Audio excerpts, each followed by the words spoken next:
तो ये जो प्रोटोकॉल है, अब आपसे क्वेश्चन पूछ रहा हूँ मैं, स्विचिंग ज़्यादा फास्ट है या राउटिंग ज़्यादा फास्ट?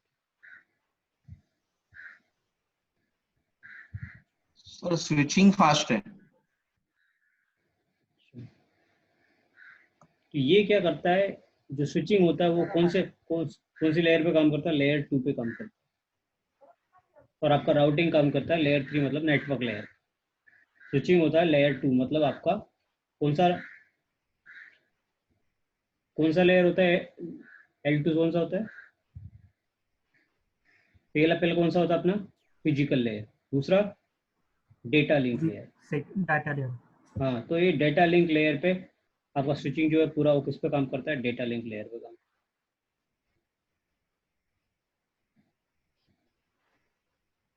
अपना OSI जो मॉडल होता है उसमें 7 लेयर होता है। 2 टाइप का होता है OSI मॉडल भी। एक तो आपका सिंपल OSI मॉडल 7 लेयर वाला होता है, एक TCP/IP मॉडल होता है जो 5 लेयर का होता है।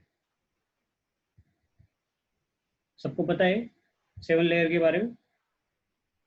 7 लेयर होती है अपनी, फिजिकल, डेटा, नेटवर्क। हाँ,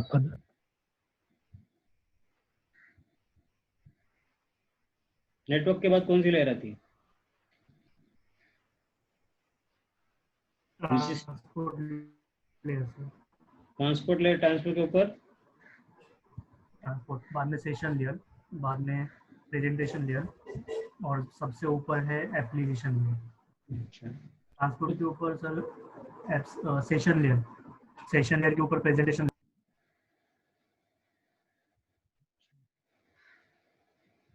तो 7 लेयर में डिवाइड है। अच्छा, 7 पूरी जो आपकी नेटवर्किंग है वो किस पे चलती है? इस 7 लेयर के ऊपर चलती है। आवाज आ रहा है ना अभी आपको? Hello hello. हाँ सर आ रहा है। आ रहा है। हाँ सर आवाज आ रहा है। हाँ, तो 7 लेयर पे चलती है। तो जो आपका ये MPLS है ना, तो ये L2 पे चलता है, मतलब लेयर 2 पे चलता है, मतलब डेटा लिंक पे चलता है। और ना ही आपका नेटवर्क लेयर, मतलब लेयर 3 पे चलता है। ये चलता है 2.5 ना, तो बीच में चलता है ना आपका L2 से ऊपर चलता है और L3 से नीचे चलता है, मतलब 2.5 लेयर पे काम करता है। सबसे बड़ी बात फास्टिंग होने का कारण क्या है? क्योंकि राउटर यदि आपका राउटिंग करेगा, मान लो लेयर 3 पे जाएगा, तो वो क्या करेगा? राउटिंग लुकअप करेगा, अपनी राउटिंग टेबल देखेगा, कौन सोर्स है, कौन डेस्टिनेशन है, उसके लिए बेस्ट पाथ अवेलेबल है या नहीं है, मतलब पूरा चेकिंग करेगा। उसमें क्या होगा? वो पैकेट डिले होगा, फास्टिंग नहीं हो सकती। जब भी आपकी टेक्नोलॉजी L3 है, इसका मतलब वो फास्ट नहीं हो सकती। L2 जितनी आपके लेयर वाली नीचे लेयर की टेक्नोलॉजी होगी, जैसे आपका कोई फिजिकल लेयर पे काम कर रहा है वो फास्ट करेगा, डेटा लिंक पे कर रहा है तो थोड़ा स्लो हो जाएगा। यदि और आपका L3 पे जाएगा तो और उसका स्लो हो जाएगा। और फिर कोई सॉफ्टवेयर, कोई एप्लीकेशन पे काम करता है तो और स्लो हो जाएगा। तो आपका जितना ज़्यादा वो लेयर ऊपर जाएगा उतना उतना वो नेटवर्क स्लो होता जाएगा। इसीलिए ये जो MPLS है आपका वर्क करता है 2.5 लेयर के ऊपर काम करता है। मतलब आपका ना तो वो नेटवर्क लेयर पे काम करता है, ना ही आपका डेटा लिंक, ये दोनों के बीच में यूज होता है, मतलब वर्क करता है। इसलिए इसका फास्ट है। इसका नाम क्या है? Multi protocol level switching. अब इसमें ये मल्टी नाम ही क्या रखा है? मल्टी प्रोटोकॉल, मतलब एक से ज़्यादा प्रोटोकॉल इसमें यूज होता है, इसलिए इसको मल्टी लेवल स्विचिंग भी बोलते हैं। ये लेवल नाम ही इसका लेवल लिखा हुआ है, इसको लेबलिंग लगाता है। लेवल में लगाने का 3 क्रिया होती है, पुश, स्वैप और पॉप। यानी जो लेबल लगाता है, पैकेट के ऊपर लेबल लगाएगा। स्वैप में क्या होगा? पैकेट के ऊपर का जो लेवल है वो स्वैप करेगा, बदल देगा, रिप्लेस करेगा। और पॉप मतलब आपका उस लेबल को रिमूव करेगा। 3 प्रोसीजर। तो लेवल से ही आपको चल रहा है, नाम से पता चल रहा है इस प्रोटोकॉल का, MPLS का, ये लेवलिंग यूज करता है। जब पैकेट जाता है, जैसे राउटिंग पैकेट जाएगा तो राउटिंग तो लगेगी, इस हिसाब से उसमें एक लेवल भी अपना लगा के भेजता है। इसीलिए नाम ही क्या रखा है? Multi protocol level switching. Switching है मतलब स्विचिंग का भी टेक्नोलॉजी यूज कर रहा है, लेवल भी लगा रहा है उस पर। तो ये लेवल और स्विचिंग दोनों यूज करके, मिक्सअप करके, राउटिंग सबका मिक्सअप करके यूज कर रहा है। तो नाम इसका इसलिए मल्टी प्रोटोकॉल लेवल स्विचिंग इसको बोलते हैं। और ये फास्टर देन आपकी राउटिंग से फास्ट है, स्विचिंग से थोड़ा स्लो है, बट राउटिंग से फास्ट है।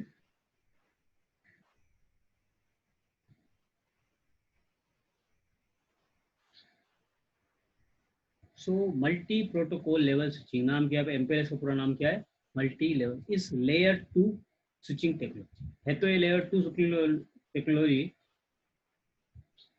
स्विचिंग टेक्नोलॉजी हमेशा फास्ट होती है,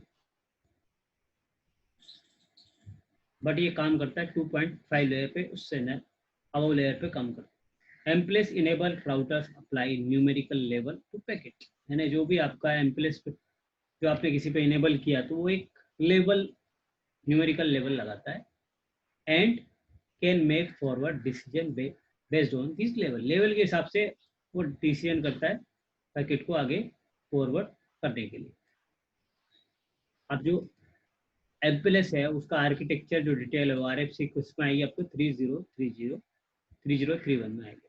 मतलब क्या होता है, जनरल बनता है, ऐसे इसका भी जनरल बनता है।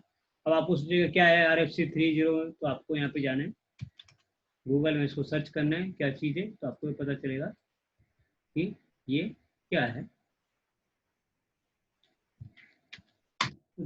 हर एक जो होता है प्रोटोकॉल होता है उसका एक जनरल होता है। विकिपीडिया जैसे बनता है ऐसे इसका भी बनता है, हर एक का पेज बनता है।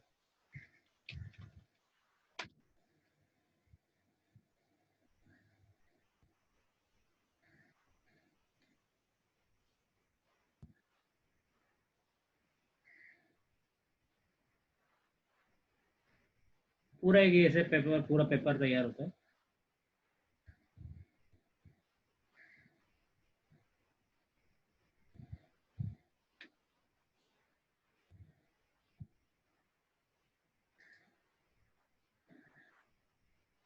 ये ऐसे लेवल ये सब बनता है कब इसका अपडेट हुआ, क्या बना, पूरा इसकी इंफॉर्मेशन इसमें देती है। कहाँ पे बना, जनवरी 2001 में हुआ, इसको जूनिपर सबने जिन्होंने बनाया उसका पूरा डिटेल रहता है। मल्टी लेवल स्विचिंग क्या है, डॉक्यूमेंटेशन है इसका।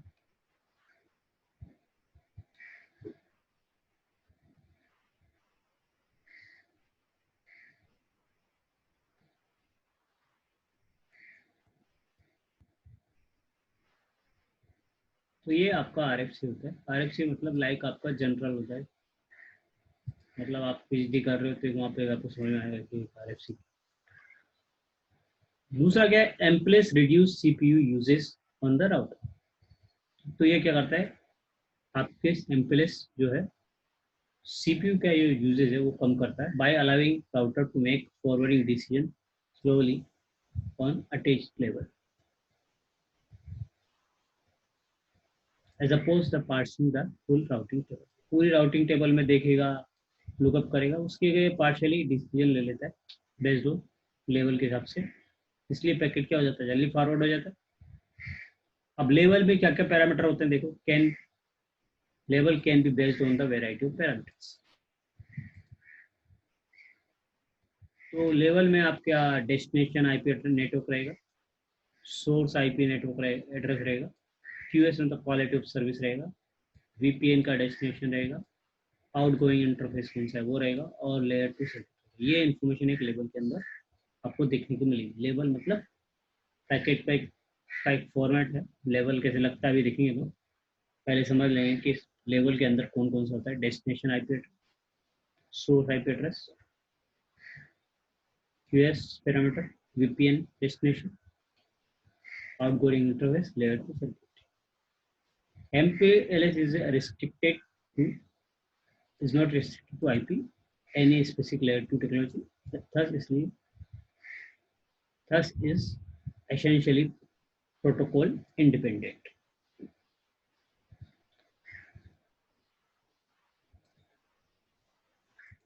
तो अपन बात करते हैं MPLS लेवल फॉर्मेट।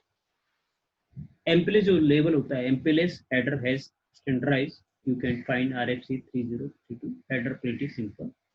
अब ये इसका जो हेडर होता है वो 32 बिट का होता है, टोटल तो 32 बिट का होता है, लेकिन जो लेबल जो लगाता है वो कितने का लगाता है, 20 बिट का लगाता है। ये ध्यान रखना।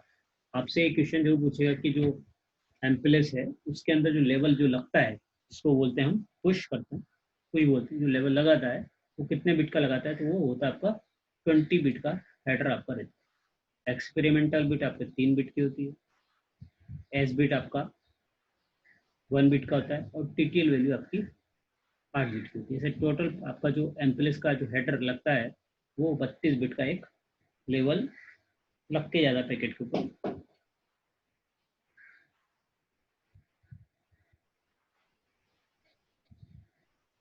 तो एक्सपेरिमेंट का मतलब EXP का मतलब होता है वो क्यूएस का पैकेट लिखते हैं। क्यूएस जानते हो, क्वालिटी ऑफ सर्विस। जब हम क्यूएस पढ़ेंगे थोड़ा समझ में आएगा आपको। ये एक तो ये EXP बिट लगता है, मतलब क्यूएस लगाता है क्वालिटी ऑफ सर्विस की। क्यूएस क्या होता है कि आप किसी पैकेट के ऊपर ये फिक्स कर सकते हैं कि कौन सा पैकेट आपको फर्स्ट प्रायोरिटी पे जाएगा, और साथ में ये भी क्यूएस में ये भी लिमिट लगा सकते हैं कि कितने MB का पैकेट जाएगा। तो आप एक कैपिंग लगा सकते हैं, और साथ में आप प्रेसिडेंस भी कर सकते हैं, मतलब आपका पैकेट में कौन सा फर्स्ट प्रायोरिटी पे जाएगा उसको आप, जैसे वॉइस का ट्रैफिक जाएगा पहले, वो ऑडियो का जाएगा, वीडियो का जाएगा, डेटा में भी ये क्या जाएगा, कौन सा ट्रैफिक आपका फर्स्ट प्रायोरिटी पे जाएगा, वो सब आपका EXP में 3 बिट का टैग लग के जाता है उसमें होता है। लेवल में आपका 20 बिट्स का लेवल लगता है। एज बिट में क्या होता है, दो चीज़ है एज बिट में। एज बिट में आपको कैसे पता चलेगा कि एज बिट में होता है 1 बिट होता है, एक 0 होता है। यदि आपका लास्ट एम्पलेस हेडर लगा किसी पे ऊपर, तो उसके ऊपर 1 रहेगा तो समझ लेना कि लास्ट लगा हुआ है। जो हेडर है उसके बाद एम्पलेस हेडर वो लास्ट लगा हुआ है, उसके बाद कोई हेडर नहीं लगने वाला उसमें। 0 रहेगा इसका मतलब उसके ऊपर मल्टीपल लेटर और भी हेडर उसमें ऐड होने वाले हैं। एस का मतलब होता है। TT तो आप जानते हो, time to live just like IP header, जिस टाइम टू लिव वाला होता है। जैसे जैसे मान लो आपका होप आगे बढ़ता जाता है, वो जो TTL वैल्यू वो डिक्रीमेंट होना स्टार्ट हो जाती है। तो MPLS हेडर आप कैसा लगेगा, इतना बड़ा आपका ये MPLS हेडर रहेगा। लेवल EXP S और TTL। सो ये क्वेश्चन आपको जरूर पूछेगा कि MPLS जो लेवल लगता है वो कितने बिट का होता है, तो आप 32 बिट का नहीं बताएंगे। MPLS हेडर तो 32 बिट का होता है, उसको 4 बाइट बोलते हैं। बट ये उसके बारे में नहीं पूछेगा आपसे, सिर्फ ये पूछेगा कि जो MPLS लेवल लगता है, लेवल जो होता है वो कितने बिट्स का होता है, तो वो 20 बिट का होता है। ये क्वेश्चन आपको इंटरव्यू में जरूर पूछने वाला है।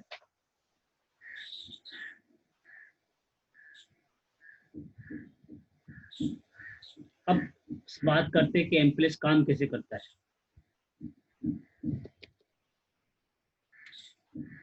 तो MPLS में क्या होता है कि जो कस्टमर का जो राउटर होता है उसको CC बोलते हैं, customer edge router.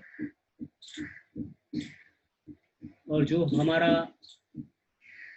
Service provider का जिससे डायरेक्टली आपका कस्टमर का राउटर जो ऐड जुड़ने वाला है, मतलब कनेक्ट होने वाला है, उस राउटर को हम PE राउटर बोलते हैं, प्रोवाइडर एज राउटर। प्रोवाइडर मतलब ISP का जो एंड राउटर रहता है, एज राउटर, जहाँ से आपको सर्विस मिलने वाली है, जिस राउटर से आपका राउटर डायरेक्टली कनेक्ट होने वाला है, that's router called PE router, provider edge router. दूसरा, बीच में जितने भी राउटर लगे रहेंगे, मान लो यहाँ से आपको मुंबई कनेक्टिविटी है आपकी, अपनी एक ब्रांच आपकी आपको मुंबई में, एक पुणे में, तो ये पी जो राउटर रहेगा, मान लो मुंबई का पी राउटर है, बीच में जितने भी राउटर रहेंगे वो सब क्या कहलाएंगे, पी राउटर कहलाएंगे, प्रोवाइडर राउटर। और फिर जो लास्ट जो पुणे की जो ब्रांच में आपका जो राउटर कनेक्ट होगा, उस राउटर को पी बोलेंगे, ब्रांच से डायरेक्टली कनेक्ट होगा उसको पी बोलेंगे। लास्ट में जो आपका कस्टमर का राउटर रहेगा, सी राउटर रहेगा, मतलब customer edge router, provider edge router. P मतलब पी प्रोवाइडर, सी मतलब कस्टमर, तो customer edge router, provider edge router. So जो आपका MPLS वर्क करता है वो सब सर्विस प्रोवाइडर के एंड पे काम करता है, आपके एंड पे काम नहीं करता। मतलब ये जो कस्टमर से जो पी जो ये कनेक्टिविटी है, इसमें बीच में MPLS काम नहीं करता। यहाँ से MPLS काम करता है यहाँ से यहाँ पे, यहाँ से यहाँ पे, यहाँ तक करता है। तो लेवल जब आपका लगता है तो यहाँ पे पुश हो जाता है किसी में, फिर या इसके पास जाता है, मान लो ये सेकंड वाले राउटर पे जाएगा, इधर से पी के सेकंड पी वाले राउटर पे जाएगा, यहाँ पे स्वैप होगा मतलब रिप्लेस होगा, जिसको हम बोलते हैं स्वैपिंग। स्वैप हो जाएगा, स्वैप होने के बाद ये पुश करे, वापस उसको रिप्लेस करके दूसरा लेवल लगा देगा, दूसरा लेवल लगाने के बाद यहाँ पर इसको पैकेट भेजेगा। अब ये यहाँ पे आने के बाद, क्योंकि यहाँ एमप्लेस वर्क करता ही नहीं है, यहाँ एमप्लेस हम रन ही नहीं कर रहे हैं, तो यहीं पर वो पैकेट वापस उसके लेवल को रिमूव करेगा और कस्टमर को फॉरवर्ड कर देगा। तो कस्टमर एमप्लेस से कस्टमर को कोई लेना देना नहीं कि आप कौन सा टेक्नोलॉजी यूज कर रहे हो। तो कस्टमर ए जो ब्रांच राउटर है, कस्टमर राउटर, वो सिर्फ जनरल आपका राउटिंग प्रोटोकॉल यूज करेगा, कोई सा भी यूज कर सकता है, वो आईजीपी यूज कर सकता है, ईजीपी यूज कर सकता है, रिप यूज करेगा और स्ट्रिप यूज करेगा।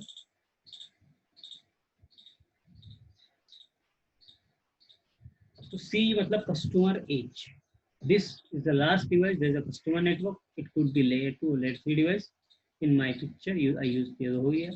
P router मतलब this device on ISP, ISP का रहेगा sites at the edge of the ISP network, and important role, it receives the packet on the frame the customer and will add the MPLS level to it and forward the code. Another common name is a LER, इसको LER भी बोलते हैं, level as router भी बोलते हैं। इसको क्या बोलते हैं? LER भी बोलते हैं। पी राउटर को क्या बोलते हैं? LER। ध्यान रखना, LER का पूरा नाम क्या है? लेवल एज राउटर बोलेंगे या पी राउटर भी इसको बोलेंगे। दूसरा नाम है P router. This is a common connect to P router to other P router. It has a simple job. It switch the packet based on the level, remove the levels. Another name is level switch router या transit router बोलते हैं। Level switch router या LSR। तो LSR किसको बोलते हैं? जो P वाले उसको LSR बोलते हैं। ये जो आपका PE रहता है उसको हम LER बोलते हैं, लेवल एज राउटर, या और इसको LSR बोलते हैं या ट्रांजिट राउटर भी हम बोलते हैं। तो आप ये लिख लो कि आपका एमप्रेस का 4 बाइट क्या रहता है। एमप्रेस लेवल का 4 बाइट का रहता है। कितने बाइट का हेडर लगता है? तो 4 बाइट का हेडर लगता है। आपसे पूछे क्वेश्चन के एमप्रेस जो हेडर है वो कितने बाइट का रहता है? तो 4 बाइट का रहता है। आपसे पूछे कि लेवल, आपसे पूछेगा कि जो लेवल कितने का लगता है, तो आपको 20 बिट बताना है। तो क्वेश्चन के ऊपर डिपेंड करता है, जनरली ये लेवल का ही पूछता है क्वेश्चन।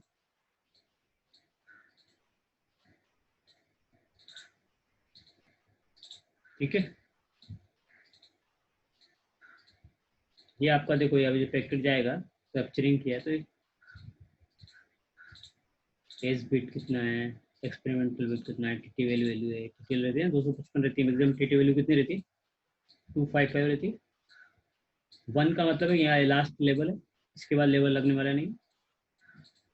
एक्सपेरिमेंटल 0 है, मतलब यहाँ पे QS यूज हुआ है। और आपका जो लेवल लगता है वो कितने बिट का था? 20 बिट का पैकेट होता है। यहाँ पे 16 लगा, लेकिन 20 बिट का टोटल हुआ आपका।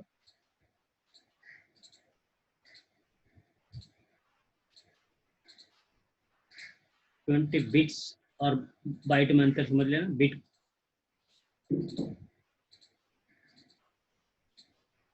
4 बाइट का मतलब कितना होता है? टोटल 32 बिट का। एक बाइट में कितने होते हैं? 8 बिट। 32 बिट का कोड आपका पैकेट होता है। 4 बाइट, हम 4 बाइट बोलते हैं।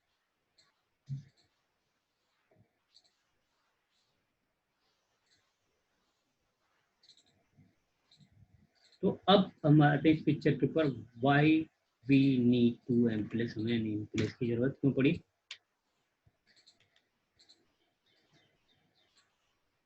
तो ऐसा टोपोलॉजी अंदर आपको देखने को मिलेगा।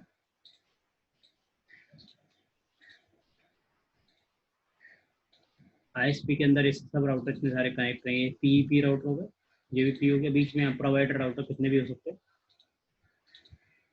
कस्टमर जैसे आपका ए है, ये कस्टमर ए है, ये कस्टमर आपका बी है, ये कस्टमर इधर का भी बी है।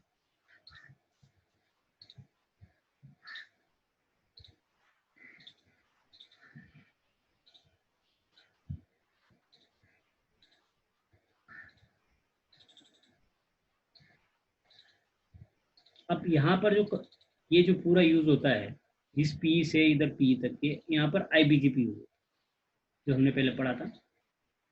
इधर आपका EBGP यूज हो सकता है, पी और सी के बीच में आप EBGP यूज करो, OSPF यूज करो, रिप यूज करो या यूज करो, लेकिन आप पी से पी के बीच में कनेक्टिविटी करेंगे वो किससे करेंगे, IGP प्रोटोकॉल से, यानी IBGP प्रोटोकॉल से यूज करेंगे। IBGP प्रोटोकॉल यूज होगा, ये सभी देखो सभी एक कॉमन है इसमें, 1 2 3 4 है इसमें, लेकिन ये सबका इनका कस्टमर जो आपका कस्टमर राउटर है, कस्टमाइज राउटर है, उस पर सब पे S number different different, but जो आपका ISP रहेगा वो उसका IS नंबर क्या है, कॉमन IS नंबर है आपका।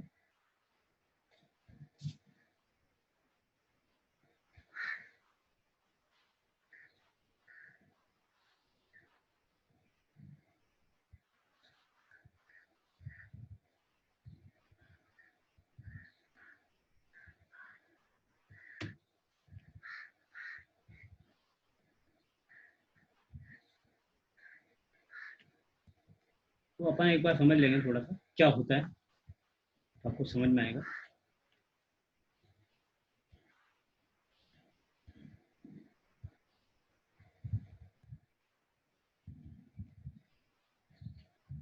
जो हम कॉन्फ़िगरेशन करेंगे तो देखो,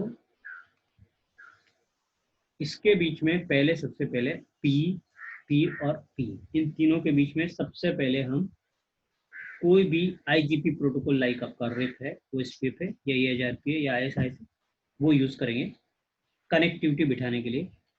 P1 से P2 के बीच में कनेक्टिविटी बिठाने के लिए हमें क्या चाहिए, एक IGP प्रोटोकॉल की हेल्प चाहिए। तो IGP प्रोटोकॉल कहाँ पे यूज होगा आपका, इसके बीच में होगा, पी से पी के बीच में, पी से और पी के बीच में। लेकिन कस्टमर के बीच में आपको कौन सा प्रोटोकॉल करना है, वो सेम भी यूज कर सकते हैं IGP, डिफरेंट IGP आप प्रोटोकॉल यूज कर सकते हैं। और कस्टमर पे आपकी डिपेंडेंसी नहीं, कस्टमर की जो इच्छा होगी वो प्रोटोकॉल यूज करेगा, वो इंडिपेंडेंट है, वो रिप यूज करे, OSPF यूज करे, BGP यूज करे, ऐसे यूज करे, जो भी उसकी मर्जी होगी वो यूज करेगा, वो डिपेंडेंट नहीं है किसके ऊपर, आपके ISP के ऊपर डिपेंडेंट। ISP अकॉर्डिंगली वो अपने जो पी राउटर होगा वहां पे चेंजेस करेगा। तो लाइक हमने OSPF अपने पी राउटर पर आपने यूज किया, तो OSPF के अंदर कौन कौन से नेटवर्क हमको एडवर्टाइज करने हैं, जैसे ये आपका पी है, यहाँ पे एक आपका 192.168.23.0 वाला नेटवर्क है, तो ये आपको यहाँ पे OSPF में एडवर्टाइज करना है। कौन सा करना है, ये जो हमारा, अब मान लो कोई आपके यहाँ लूप बैक भी है, तो वो लूप बैक भी आपको यहाँ पे करना है, लेकिन कस्टमर का जो आपका नेटवर्क है वो यहाँ पे आपको एडवर्टाइज नहीं करना है। यहाँ सिर्फ आपको क्या करना है, आपका खुद का नेटवर्क जो कि पी राउटर है, जो पी राउटर में जो भी आपका पी राउटर से कनेक्टेड है उसी का नेटवर्क और उससे रिलेटेड नेटवर्क ही आपको क्या करना है, एडवर्टाइज करना है। आपको कस्टमर का जो राउटर है, रूट नेटवर्क है, वो आपको यहाँ पर एडवर्टाइज नहीं करना है। So first we configure OSPF on all ISP routes on P1 and P2 are able to reach each other। यानी ये यहाँ से यहाँ तक कब पहुंचे, जब हमें एक IGP प्रोटोकॉल के थ्रू रिचेबिलिटी देंगे। तो रिचेबल बनाना है R1 से P1 से P2। रिचेबल बनाने के लिए क्या करना पड़ेगा, जितने भी मतलब जो ISP के नेटवर्क हैं उनको सबको यहाँ से एडवर्टाइज करना पड़ेगा, किसके अंदर, OSPF के अंदर आपको एडवर्टाइज करने पड़ेंगे।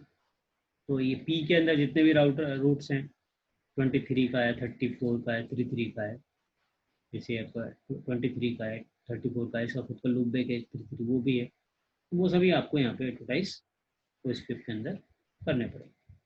ऐसे ही फिर आपका पी के अंदर ये 34 का नेटवर्क है और लूप बैक है, तो वो यहाँ पे भी आपको एडवर्टाइज करना पड़ेगा। तो OSPF कहाँ का काम करेगा आपका, ये वाली लिंक पर और इस राउटर पे, लेकिन ये वाली लिंक के लिए नहीं यूज करेंगे, सिर्फ 23 के लिए और उसका लूप बैक के लिए। इसके पास 23 और 34 और उसका खुद का लूप बैक के लिए, और इसके लिए 34 और 192 160 34.0 और लूप ब्रेक 44 के लिए। तो आपको समझ में आया ये OSPF कैसे कॉन्फ़िगर करेंगे। तो first we will configure OSPF on all ISP routers so that P and P2 are able to reach each other. इसके बाद क्या होगा, eBGP का यूज करेंगे। इसके बीच में कस्टमर P राउटर और C राउटर के बीच में हम eBGP भी यूज कर सकते हैं, OSPF भी यूज कर सकते हैं, RIP भी यूज कर सकते हैं, जो भी प्रोटोकॉल आप यूज करना चाहते हैं वो यूज करेंगे, लेकिन हमने यहाँ पे eBGP यूज किया है। So let's continue by configuring eBGP between C and P routers.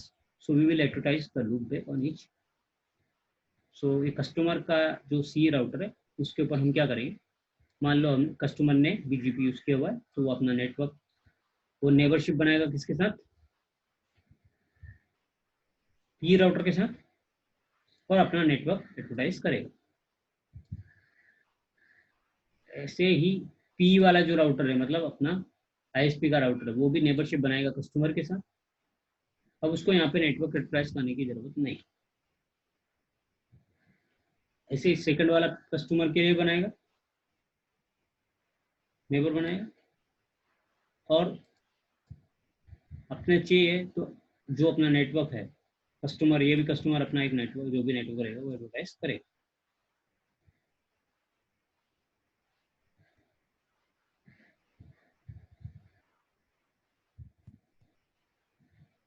GRE tunnel जो बनाने का काम है वो थोड़ा अलग है और ये अभी हम बाद में देखेंगे क्योंकि इसको अभी जरूरत नहीं, इसके बिना भी हम यूज कर सकते हैं।